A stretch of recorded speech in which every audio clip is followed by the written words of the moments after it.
दोस्तों, पिछले एपिसोड में आप लोगों ने मेरे साथ दुर्घटा देवी मंदिर की यात्रा की है। इस एपिसोड में हम दुर्घटा देवी मंदिर से माड़ा गुफाओं तक के खूबसूरत रास्तों का दीदार करते हुए माड़ा के प्रसिद्ध इको पार्क का आनंद लेंगे। तो बिना देरी करते हुए आगे की यात्रा शुरू करते हैं। दोस्तों, ये मंदिर से निकलते ही थोड़ा सा चलने पे ये यहाँ पे पहाड़ों में आग लगी हुई है। ये आग आप लोगों को दिख रही होगी। मैं इतने पास से ये पहाड़ों की आग को पहली बार देख रहा हूँ।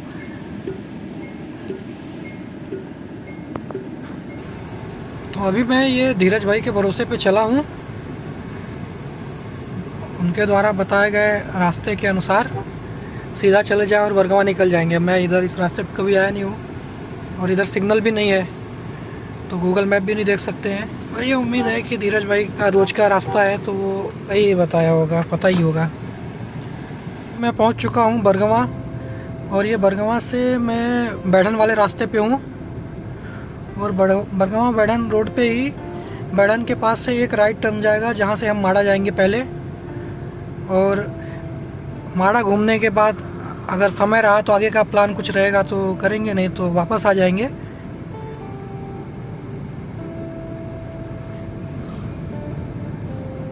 गाड़ी में डीजल भी कम है, डीजल डलवाना पड़ेगा। धूप भी तेज है। अब देखते हैं माड़ा में कैसा माहौल है। हालांकि आज संडे है तो संडे के दिन भीड़ तो होगी।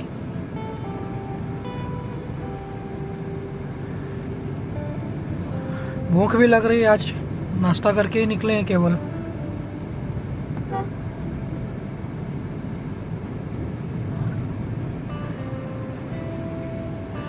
ये सामने पूरे कोल माइंस दिखाई दे रहे होंगे आपको। धूल का गुबार, ऊंचे ऊंचे टीले। ये पहाड़ नहीं है, ये कोल माइंस के जो वेस्ट है वो पोर्शन है। तो ऐसा है अपना सिंगरौली जिला। ये चारों तरफ कोल माइंस ही है। तो ये सामने देखिए आप, कोल माइंस के आर्टिफिशियल पहाड़, और बगल में नेचुरल पहाड़। जितने ये पर्वत पहाड़ दिखाई दे रहे हैं इनके नीचे कोयला दबा हुआ है। और हर जगह भविष्य में यहाँ पे वही हाल होना है। सब नेचुरल पहाड़ों को आर्टिफिशियल पहाड़ों में बदल दिया जाएगा। यही है विकास की राह, ऊर्जाधानी सिंगरौली।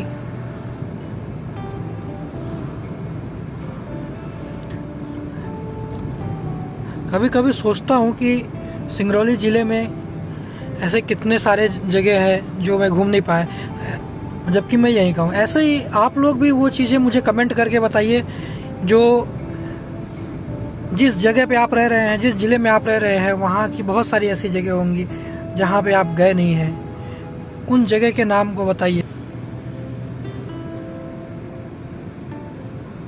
तो मैं अभी परसोना आ चुका हूँ।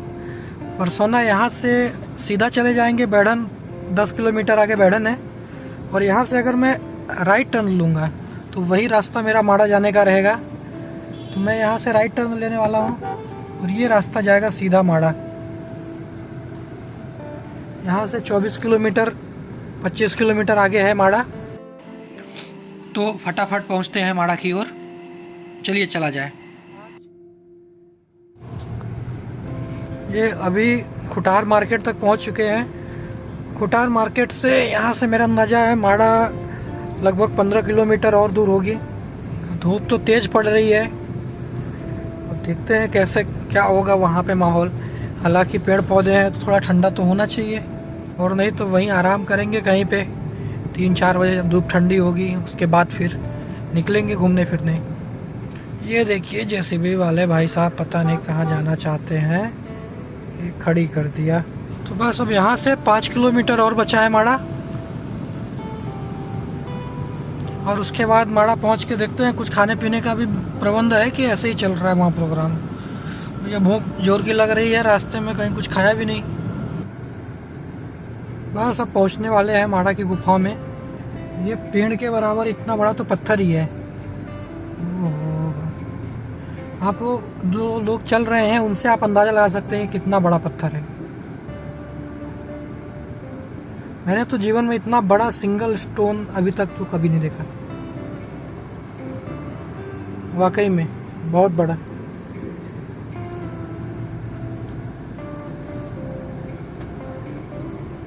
कम से कम 40 से 50 फीट ऊंचा पत्थर था वो।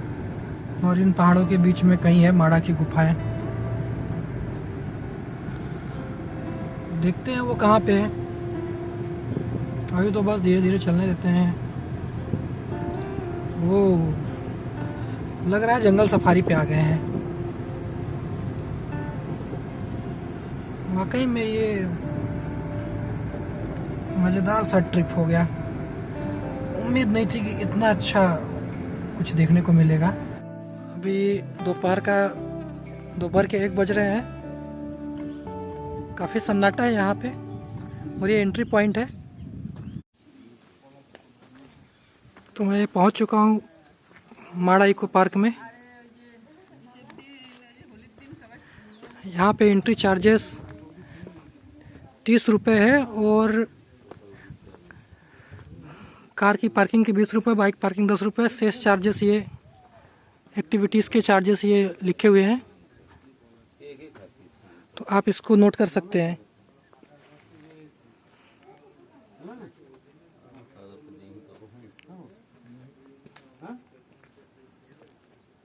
तो चलिए दोस्तों अंदर चलते हैं और देखते हैं अंदर क्या है।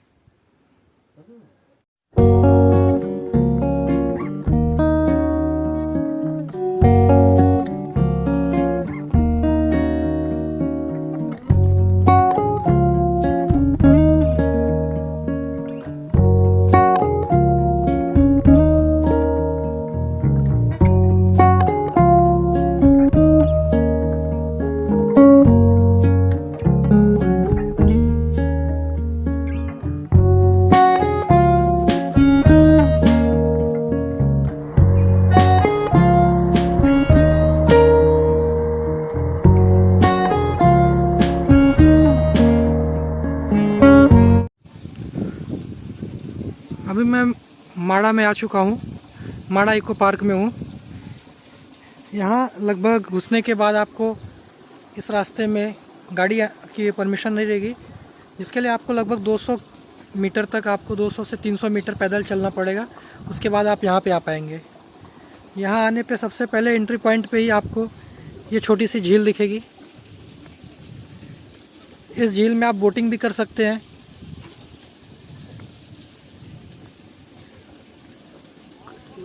कुछ झूले लगे हैं, झूले झूल सकते हैं आप। और इधर ये रोप लाइनिंग है, जो झील के ऊपर से आप रोप लाइनिंग कर सकते हैं। उधर भी कुछ और एक्टिविटीज़ है जो पुल टाइप का बना है, आप उस पर वॉक कर सकते हैं। ऐसे कई सारी एक्टिविटीज़ है। और साइड में छोटा सा सुंदर सा जंगल, जिसमें ये साल के पेड़ हैं जो बिल्कुल सीधे पेड़ दिखते हैं, जो नई पत्ती वाले पेड़ हैं। इनका पतझड़ कुछ समय पहले ही हो चुका है।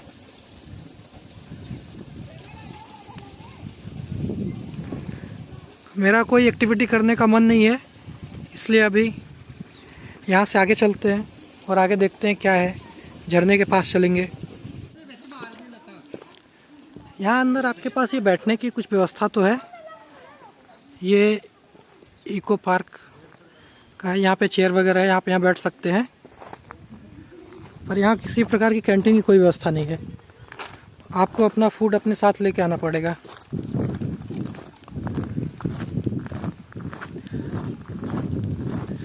पानी बोतल भी नहीं है यहाँ पे, कभी कभी रहती है कभी नहीं रहती है, इसलिए अपनी व्यवस्था के साथ आप आइए तो ही एंजॉय करेंगे। ये डेंस फॉरेस्ट, अभी एक मुझे यहाँ पे हिरन भी दिखा था तो भाग गया वो अंदर।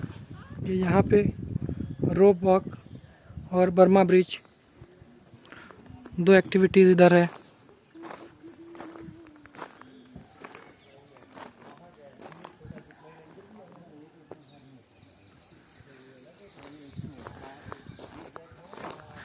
बारिश के टाइम पे ज़्यादा अच्छा लगता होगा। हालांकि मैं अगली बार अब जब भी आऊँगा तो एक बार बारिश में ज़रूर आएंगे। ये मेरे पीछे आप आराम कर सकते हैं, वहाँ पे आराम करने के लिए भी बना है, कुर्सियाँ रखी है जहाँ बैठ सकते हैं। और इधर आप देखेंगे ये जो दिखाई दे रही है ये गुफाएं, ये बैक साइड पे दिखाई दे रही हैं। और ऊपर एकदम पहाड़।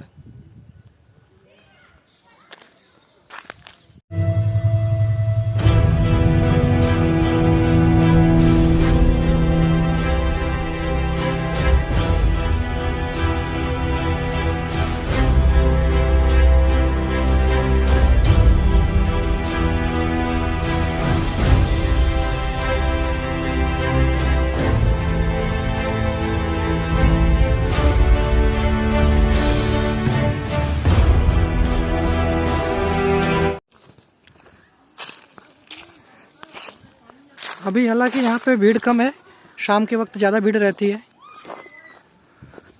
ये बंदर मामा लोग बैठे हुए हैं। तो अगर आप कुछ फूड आइटम भी लाते हैं तो काफ़ी सतर्कता से रखें अपने पास, अन्यथा ये बहुत बड़े डकैत हैं। कुछ एक्टिविटी यहाँ पे भी है, zig zag walk, combo walk, pole walk.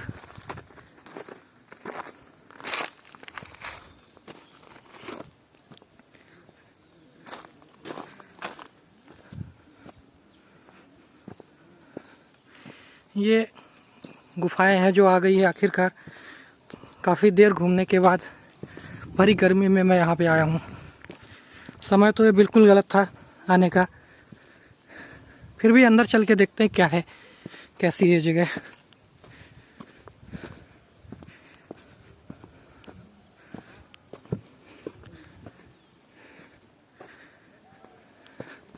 बाहर से काफ़ी अच्छी दिख रही है अभी तो। पूरे पहाड़ को काट के बनाया गया है।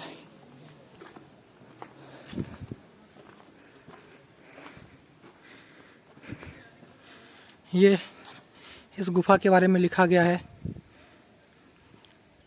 विवाह माड़ा एक लंबी शैलोत्कीर्ण गुफा है जो 3 भागों में बटी हुई है। तो 7वीं 8वीं शताब्दी में इसका निर्माण किया गया है। एक बोर्ड और यहाँ पे लगा है कुछ जानकारी के लिए, हालांकि ये अपनी जानकारी के लिए तो नहीं है खास।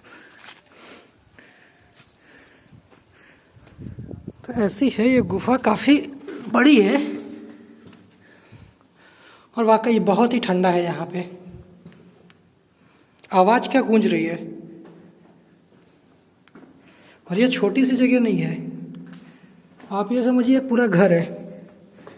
एक हॉल इधर, फिर दूसरा हॉल ये, और ये पिलर सीमेंट जरूर किया गया है पर ये है तो वही पत्थर ही। और ये फिर उसके बाद ये कमरे बने हुए हैं आखिरी में।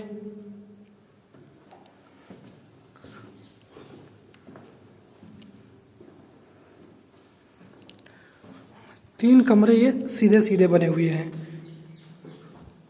आपस में ये कनेक्टेड नहीं है।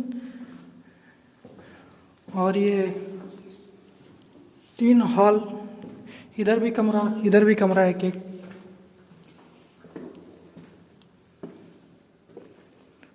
तो अपने आप में ये एक घर है। घर बनाया गया उस जमाने का जो पत्थर को, एक पर्वत को काट कर बनाया गया है। काफ़ी खूबसूरत है, अच्छा तो लगा ये। कुछ नक्काशियाँ यहाँ पे भी हैं।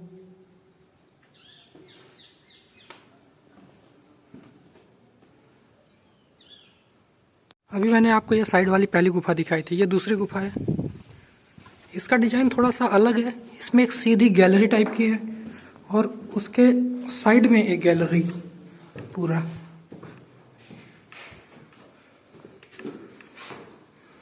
और आगे चल के ये भी एक पूरा हॉल है, जो पीछे से ये हॉल इंटरकनेक्टेड है। बीच में ये मंदिर है।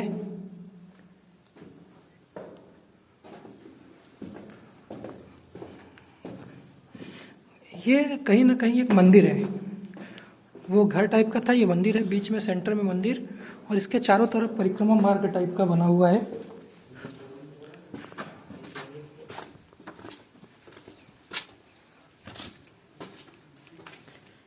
ये मंदिर में ये मूर्ति बनी हुई है।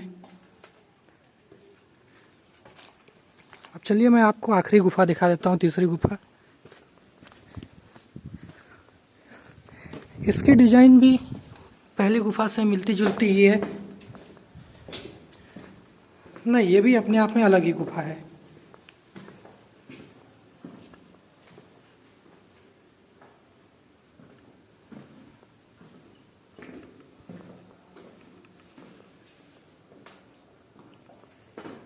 ये लंबा हॉल है इसमें, और इसमें पीछे भी हॉल ही है। कमरे टाइप के कुछ ज़्यादा है नहीं, 2 ही कमरे टाइप के बने हुए हैं।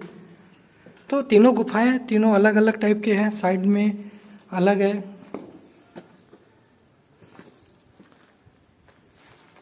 तो ये थी अपनी माड़ा की गुफाएं। ये इधर से आया हूँ मैं, और ये इधर से ऊपर जाने का, झरने के पास जाने का रास्ता बताया जा रहा है।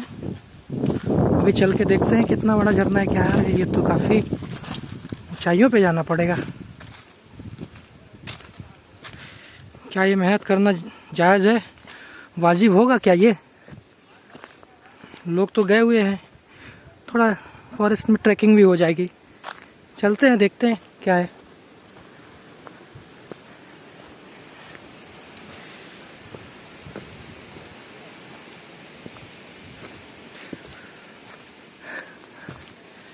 इतना डिफ़िकल्ट तो नहीं है आसान।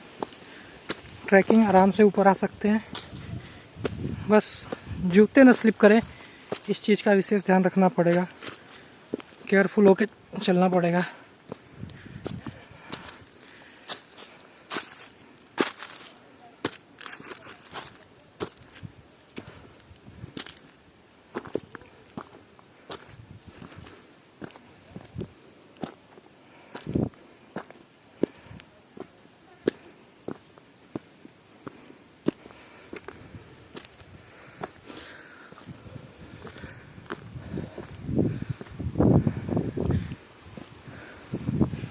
ओह, आवाज़ तो आ रही है झरने की। ये इतनी ऊंचाई हम चढ़ चुके हैं, और यहाँ कुछ ऐसा बीच में थोड़ा सा आराम करने के लिए है। पानी की आवाज़ आ रही, झरना तो निसंदेह है यहाँ पे, जो अभी अप्रैल के महीने में भी चल रहा है। और यहाँ के मैनेजमेंट के द्वारा बताया गया है कि ये हर महीने चालू रहता है, कभी भी नहीं सूखता है।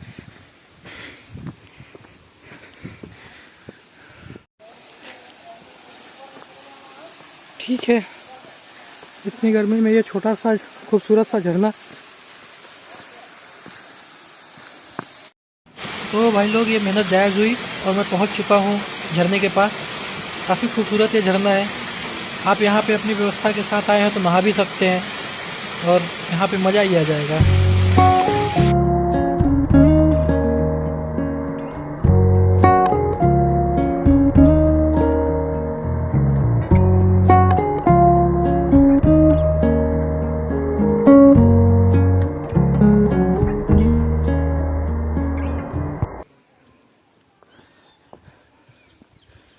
चढ़ना तो फिर भी इजी था, उतरने के लिए थोड़ा सा मशक्क़त करनी पड़ेगी, बहुत ज़्यादा केयरफुल रहना पड़ेगा, क्योंकि ज़रा सा ध्यान हटाओ दुर्घटना घटी।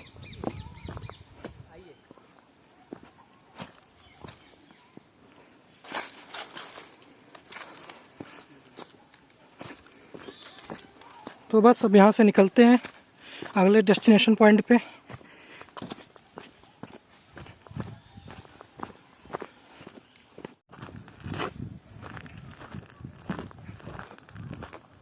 ये बोटिंग भी किया जा सकता है, कुछ लोग बोटिंग कर रहे हैं। कितना अच्छा आ रहा है इसमें, जंगल के बीच में एकदम। इस एंगल से आप देखिए कितना अच्छा लग रहा है। यही है, इस झील को आप किस एंगल से देख रहे हैं वो बहुत ज़रूरी चीज़ है। इधर से काफ़ी अच्छा लग रहा है।